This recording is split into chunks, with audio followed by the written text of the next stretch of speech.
Hello, hello. Welcome back to Living by the F Word. Dang, you guys, it feels so good to say that. It has been quite some time since I sat down and recorded a video, but today I'm going to be talking about Suwannee Hulaween 2021. I know you're probably like, what? That was 3 months ago, but I did do an Instagram poll for all of my subscribers. And if you are on my Instagram, then you voted for me to create this video. So I am doing what the people want. Also, if you are new here and you're just coming across this video, thank you so much for checking it out. My name is Jess, and I create videos around F words that I am passionate about. Festivals is one of those F words. It's probably one of my favorite F words of all time. I attend lots of festivals and I have been attending festivals for about the last 10 years nonstop. So I do all sorts of videos around content that help festival goers, including some festival reviews. So, as mentioned, we are talking about Halloween and let's just get into it. All right. So, first, I'm going to start off with from the beginning, getting there and parking. Now, as far as getting there, you can fly into Jacksonville, Florida. The car ride is about an hour and a half from there. So, what I struggled with, if you watched any of my vlogs, was actually getting into Jacksonville. So, I do fly standby since I'm a flight attendant. So, it's a little bit of a different circumstance for me, but all the flights were full and there's not as many flights to that location. You also could fly to Tampa, which is like 3 hours from the venue. So, just kind of depends if you want to fly in. It's just know that Jacksonville Airport is a little bit of a smaller airport, and also there's just not as many flights as some other destinations that other festivals are at. I did feel like getting in was a breeze by the time I got there. So there was a lot of messes ups with my schedule because I basically got there really late. I had to rent my own car instead of carpooling with my friend Herschel that had rented a car. So I wasn't about to make him wait around, 6+ hours for me to get there. So I rented my own car and I picked up this guy, Tim, that was waiting for the shuttle. So he rode with me and we drove in, and the ride was not that bad. There was not that traffic. And then when we actually got to the venue, I felt like getting in was literally a breeze. There was no lines. Um, there was not a lot of people there at all. They did check for our COVID vaccination cards or if we had a negative test. I will say that that was a little bit lax too. I mean, we showed it to them, but it wasn't like they were really, really checking. I do want to shout out my homie Brandon, who I met at Elements Festival. Myself and Herschel met him and his whole crew at Elements, and he hooked us up with his buddies that were still going to be going to Hula. And so Danny saved us a spot. So, as far as camping wise, we had a really great location on the campgrounds because of him. It was near the Bat House, which, if you're familiar with Hula, lots of people know where that is on the campground. It's kind of like a landmark. And yeah, I mean, because of that, he saved us spots for my car, for Herschel's car, for all his buddies. And basically, it was funny because he was saying on Wednesday how people were trying to like pull in overnight. And he like got out of his tent, was like, no, no, no, no, like this is reserved, and he like really held it down for us. And it was such a good location. And I feel like because of that, we had such a nice camping spot in the shade and maybe like a 10-15 minute walk to the main venue. It was a really straightforward walk. So it made it easy for first timers being there. Okay, so speaking of the campgrounds, let's just dive into that a little bit.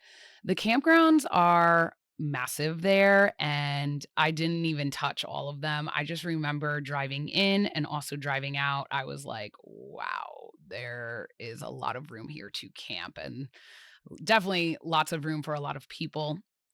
Um, and so that's another reason why I feel like I was lucky with the location that we had as far as Danny saving us spots. Okay, so some of the pros about the campgrounds. There is this beautiful Spanish moss, like the trees are absolutely gorgeous. I feel like it really sets the tone for a Halloween festival for sure. There's something about that type of nature that really was beautiful and something kind of different, at least because I don't have Spanish moss from where I'm from. Maybe if you're from Florida, you're like, nah, that is not cool. But to me, it was really cool and kind of gave this like eerie vibe. And I thought it was really, really beautiful with the sunlight peeking through it during the day. And then at night, it was like kind of eerie and creepy. So I definitely felt like it went along with the Halloween theme. Now, going off of at night, there were campfires that were allowed on this venue. So, this is something that I would say almost every other camping festival discourages and basically bans. They usually do not allow you to have live fire pits at your campsite, but at Hula, you can. And I thought that was really unique. And honestly, it was very much needed because it was cold at night. The temperature dropped significantly because this festival is located kinda up in the northwest part of Florida. So it's not like it's very, very hot at night. So it was definitely much needed, and it just kinda made some of the after parties really cool. It made camping at night a lot better to be by a fire before you go to bed, and it was just something super unique, I thought, because like I said, I've never seen that at any other festivals. Okay, something else I loved about this campground venue was they allowed bicycles and they also allowed golf carts. So you do have to register your own cart if you decide to bring it. I'm not too sure on the specs or the rules, but they have it listed on their site. So if you were ever interested in bringing one, you can do that. I did ride on one. I think it's in the first vlog. I met a bunch of people at the Spirit Lake stage one night, and then we rode back on their golf cart to camp. So it was just kind of cool, like having that if you wanted to ride around and check other things out, or of course have bicycles. So I just liked that you could like have your own transportation on the campgrounds. Kind of like just went along with the campfires as far as Florida, like giving zero fucks like about anything. So a lot of people had one wheels and bikes and golf carts. So I thought that was really unique as well. And lastly, another pro about the campgrounds at Hula was that they allowed you to stay on site on Monday. They basically were super chill about it if you wanted to just take your time packing out.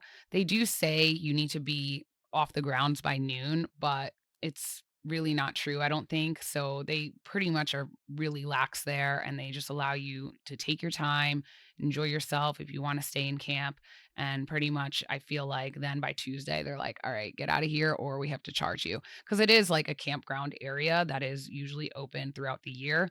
So that's a reason why they probably don't mind people staying because it's a campground for a reason and they want people to enjoy it. All right. Now, going off of the cons. So these are just minor cons. It's not anything too drastic, but I did feel like there was not enough lighting or signage at night, especially at night. So, most of the time, festivals, especially on a massive campground like where Suwannee Music Park is and the campgrounds there, I just thought that there was no signage or no landmarks for people to find their way back. And I remember Thursday going into Friday night, there was actually a couple that was in a huge argument in the middle of the morning, because they had lost each other and they couldn't find their way back to the campsite. And it was like a pretty nasty fight. It was like not, I was like, not the best way to start off the festival. Pretty much the first night, I was like, oh my gosh, is this what it's going to be like all weekend? I hope not.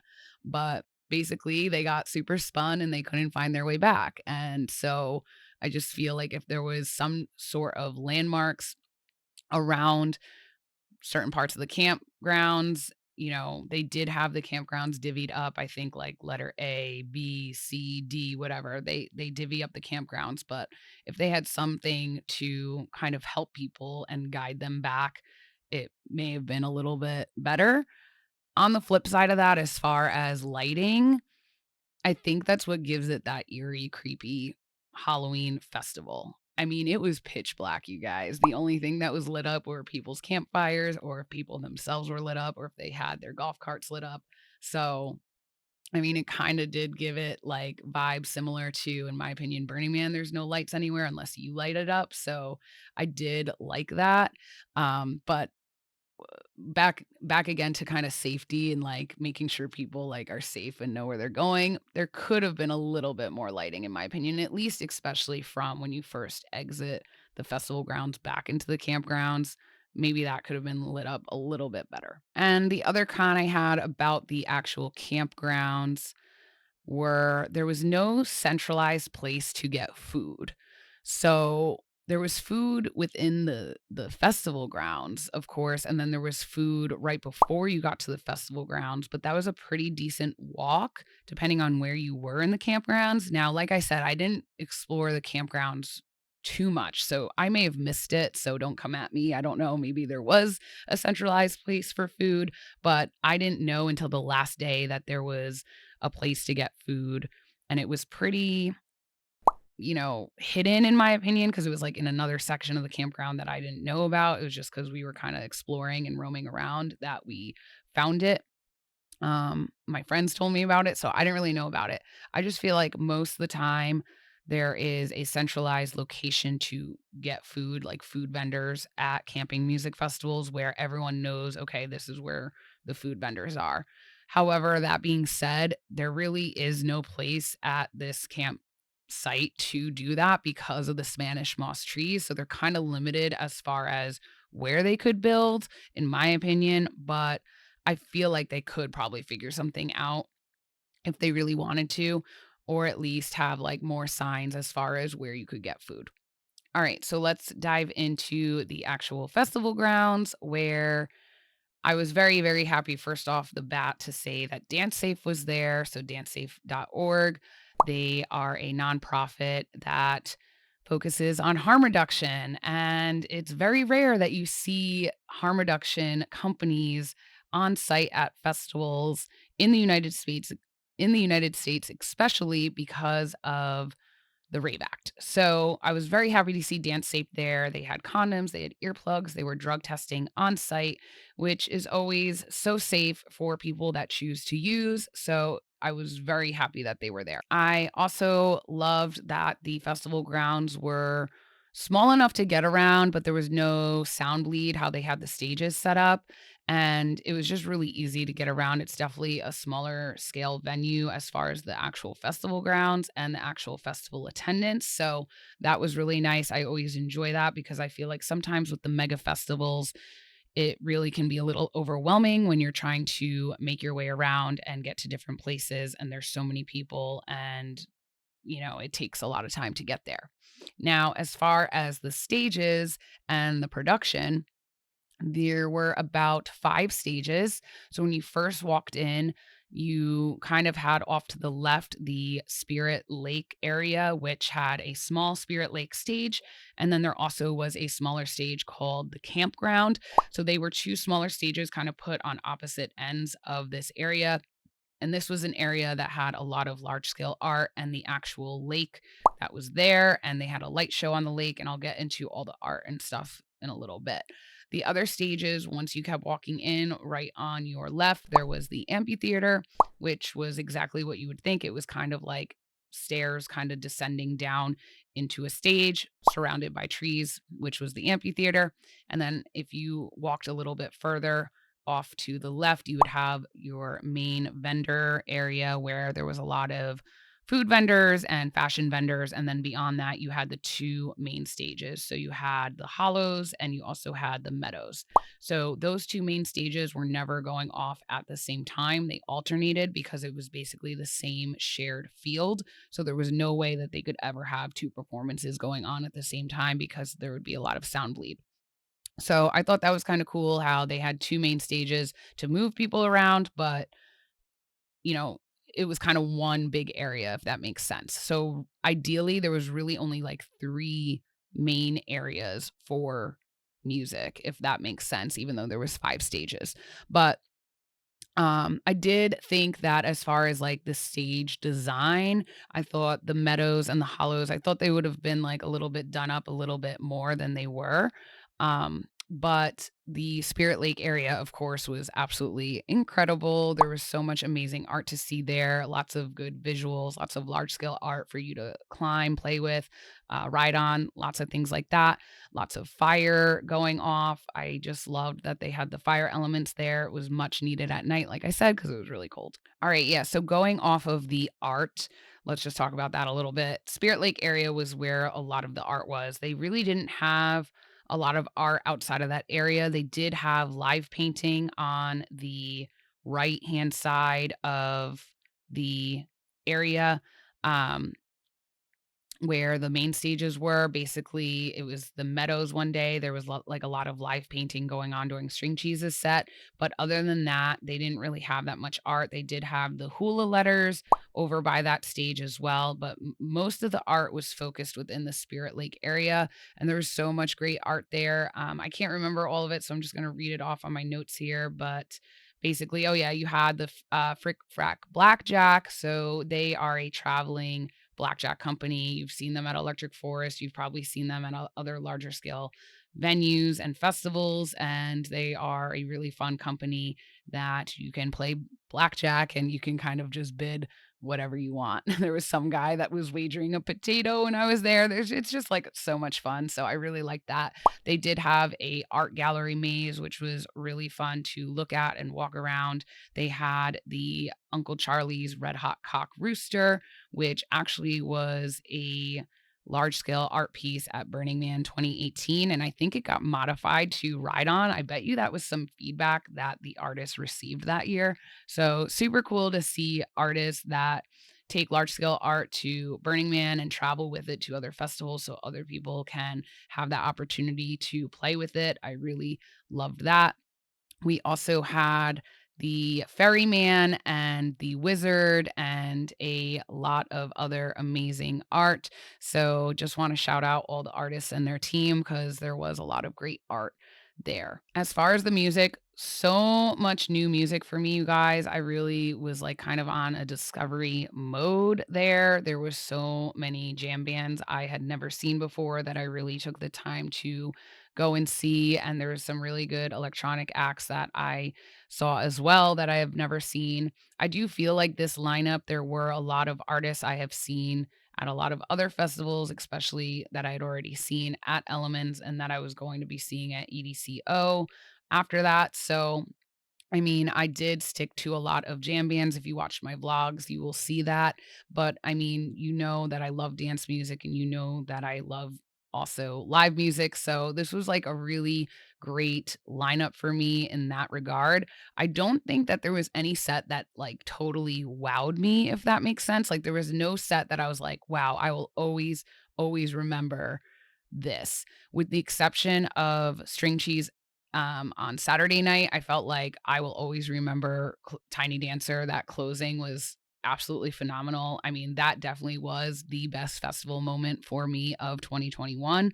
I just wouldn't say that there were any other sets there that I was like, whoa, like totally blown away with. You know what I mean? That doesn't mean there wasn't great music.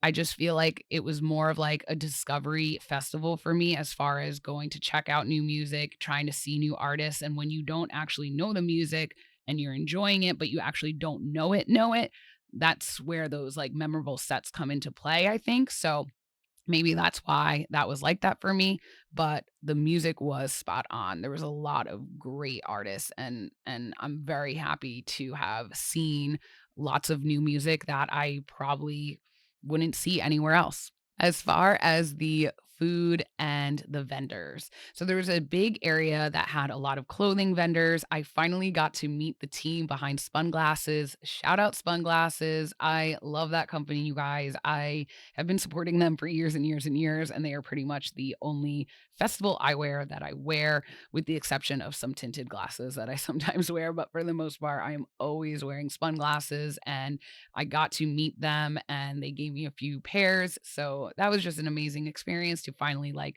connect the dots with people I have been supporting online for quite some time. There also was a lot of great food. I did try a lot of amazing food. I had pizza, I had gyros. I will say that, you know, once again, festival food pretty pricey. $20 for gyro and fries. Like, I mean, it was a lot. And I didn't really bring a lot of food because I had flown and I didn't bring food to make on the campsite like I normally do. So, yeah, I mean, it was kind of pricey, but still nonetheless pretty delicious. And I just want to point out that there were some very, very, very, very long lines at certain points, which there always is at festivals. The only reason why I wanna bring that up is because so many people were complaining and still complaining about elements, and I don't understand it because I just feel like it was just something else for them to complain about. I mean, there's always gonna be lines regardless. It just kinda depends on when you are going and if it's like a high time moment, like dinner time or at like 11:30 at night when everyone's super fucked up and needs to eat. Okay, talking about the attendee vibes, of course, they were on point. You cannot go wrong when you mix the jam band community with ravers. And Hula kinda got that concept from Electric Forest. That's why a lot of people call this festival the Electric Forest of the South.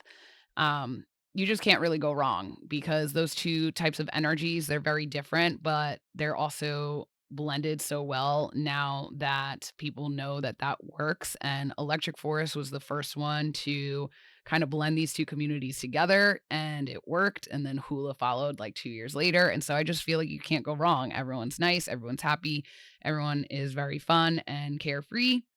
You have a nice blend of ravers and hippies, and it's just, like, all around good vibes, you know what I mean? So, definitely loved everyone that I met. It was just a very happy festival atmosphere, in my opinion, and, yeah, I just really loved meeting everyone that I got to meet at this festival. Going off of that, as far as the vibes, I just wanna touch upon the staff and the volunteers, and I just want to thank you personally if you were a volunteer or staff member or security, because everyone that I interacted with was really kind and really helpful, and I just wanna thank you guys. Shout out to you guys, anyone that volunteers at festivals.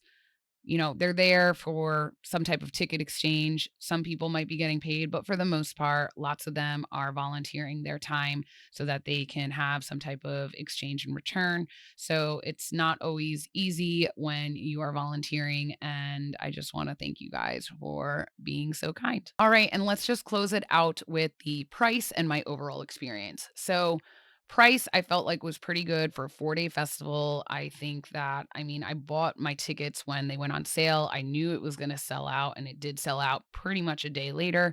I think that I paid something like $350, so for 4 days of a festival with that lineup, I think that's pretty good. I did run into some financial issues as far as missing my flight, as far as whoops, I just hit that mic. As far as yeah, having to rent my own car, that was a huge expense that I was not accounting for. It would have been so much better if I could have just rented and shared a car with my friend Herschel because I had all my camping gear with me. So then I just had like a rental car sitting there for 4 days for an extra, I don't even know, $500, $400, $300. I don't even remember how much it was at this point, but it was just added expense. So that was not cool, but that's not Hula's fault, of course. But overall price, I did spend a decent amount on this festival. So I don't know. I feel like as far as overall experience, of course I would go back, meet so many new friends. I definitely love the venue. As far as comparing it to Electric Forest, I could see why people say it's the Forest of the South, definitely smaller scale, but I don't think that it touches Electric Forest. I think that the forest at Electric Forest is next level, and really you can't compare anything to that. So, I mean, I would go back to Hula. I think it's so much fun. I would definitely try to up my game with my Halloween costumes maybe next year and try to like do something that was planned out a little bit more creepy or something like that. But other than that, for sure, I would definitely go back and I would definitely recommend it.